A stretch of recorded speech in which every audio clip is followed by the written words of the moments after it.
شروع اللہ کا نام لے کر جو بڑا مہربان نہایت رحم والا ہے۔ مومنو، اگر تم میری راہ میں لڑنے اور میری خوشنودی طلب کرنے کے لیے مکے سے نکلے ہو تو میرے اور اپنے دشمنوں کو دوست نہ بناؤ۔ تم تو ان کو دوستی کے پیغام بھیجتے ہو اور وہ دین حق سے جو تمہارے پاس آیا ہے منکر ہیں، اور اس وجہ سے کہ تم اپنے پروردگار یعنی اللہ تعالیٰ پر ایمان لائے ہو، پیغمبر صلی اللہ علیہ وآلہ وسلم کو اور تم کو جلا وطن کرتے ہیں۔ تم ان کی طرف پوشیدہ پوشیدہ دوستی کے پیغام بھیجتے ہو، اور جو کچھ تم مخفی طور پر اور جو علل اعلان کرتے ہو وہ مجھے معلوم ہے، اور جو کوئی تم میں سے ایسا کرے گا وہ سیدھے رستے سے بھٹک گیا۔ اگر یہ کافر تم پر قدرت پالیں تو تمہارے دشمن ہو جائیں، اور ایذا کے لیے تم پر ہاتھ بھی چلائیں اور زبانیں بھی، اور یہ چاہتے ہیں کہ تم کسی طرح کافر ہو جاؤ۔ قیامت کے دن نہ تمہارے رشتے ناتے کام آئیں گے اور نہ اولاد۔ اس روز وہی تم میں فیصلہ کرے گا، اور جو کچھ تم کرتے ہو اللہ اس کو دیکھتا ہے۔ مسلمانوں، تمہیں ابراہیم اور ان کے رفقا کی نیک سیرت کو اپنانا ضروری ہے۔ جب انہوں نے اپنی قوم کے لوگوں سے کہا کہ ہم تم سے اور ان بتوں سے جن کو تم اللہ کے سوا پوجتے ہو بے تعلق ہیں، ہم تمہارے معبودوں کے کبھی قائل نہیں ہو سکتے، اور جب تک تم ایک اللہ پر ایمان نہ لاؤ ہم میں تم میں ہمیشہ کھلم کھلا عداوت اور دشمنی رہے گی۔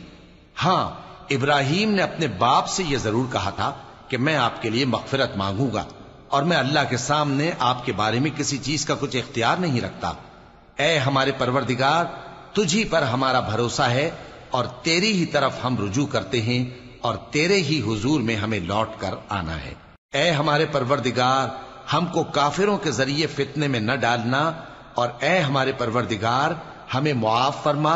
بے شک تو غالب ہے، حکمت والا ہے۔ تم مسلمانوں کو یعنی جو کوئی اللہ کے سامنے جانے اور روز آخرت کے آنے کی امید رکھتا ہو اسے ان لوگوں کی نیک سیرت اپنانی چاہیے، اور جو روگردانی کرے تو اللہ بھی بے نیاز ہے، لائق حمد و ثنا ہے۔ عجب نہیں کہ اللہ تم میں اور ان لوگوں میں جن سے تم دشمنی رکھتے ہو دوستی پیدا کر دے،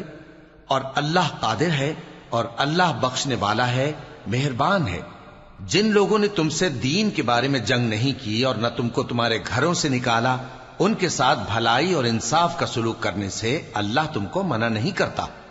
اللہ تو انصاف کرنے والوں کو دوست رکھتا ہے۔ اللہ انہی لوگوں کے ساتھ تم کو دوستی کرنے سے منع کرتا ہے جنہوں نے تم سے دین کے بارے میں لڑائی کی اور تم کو تمہارے گھروں سے نکالا اور تمہارے نکالنے میں اوروں کی مدد کی، تو جو لوگ ایسوں سے دوستی کریں گے وہی ظالم ہیں۔ مومنوں، جب تمہارے پاس مومن عورتیں وطن چھوڑ کر آئیں تو ان کی آزمائش کر لو، اور اللہ تو ان کے ایمان کو خوب جانتا ہے۔ سو اگر تم کو معلوم ہو کہ وہ مومن ہیں تو ان کو کفار کے پاس واپس نہ بھیجو کہ نہ یہ ان کو حلال ہیں اور نہ وہ ان کو حلال ہیں، اور جو کچھ انہوں نے ان پر خرچ کیا ہو وہ ان کو دے دو، اور تم پر کچھ گناہ نہیں کہ ان عورتوں کو مہر دے کر ان سے نکاح کر لو، اور کافر عورتوں کے ساتھ تعلقات نکاح باقی نہ رکھو، یعنی انہیں کفار کو واپس دے دو، اور جو کچھ تم نے ان پر خرچ کیا ہو تم ان سے طلب کر لو، اور جو کچھ انہوں نے اپنی عورتوں پر خرچ کیا ہو وہ تم سے طلب کر لیں۔ یہ اللہ کا حکم ہے جو تم میں فیصلہ کیے دیتا ہے، اور اللہ جاننے والا ہے، حکمت والا ہے۔ اور اگر تمہاری بیویوں میں سے کوئی تمہارے ہاتھ سے نکل کر کافروں کے پاس چلی جائے اور اس کا مہر وصول نہ ہوا ہو، پھر تم ان سے جنگ کرو اور ان سے تم کو غنیمت ہاتھ لگے، تو جن کی بیویاں چلی گئی ہیں ان کو اس مال میں سے اتنا دے دو جتنا انہوں نے خرچ کیا تھا، اور اللہ سے جس پر تم ایمان لائے ہو ڈرتے رہو۔ اے پیغمبر صلی اللہ علیہ وآلہ وسلم،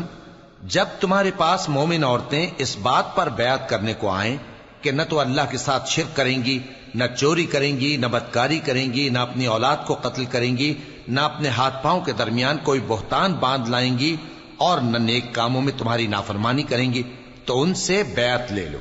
اور ان کے لیے اللہ سے بخشش مانگو، بے شک اللہ بخشنے والا ہے، مہربان ہے۔ مومنوں، ان لوگوں سے جن پر اللہ غصے ہوا ہے دوستی نہ کرو، کیونکہ جس طرح کافروں کو مردوں کے جی اٹھنے کی امید نہیں، اسی طرح ان لوگوں کو بھی آخرت کے آنے کی امید نہیں۔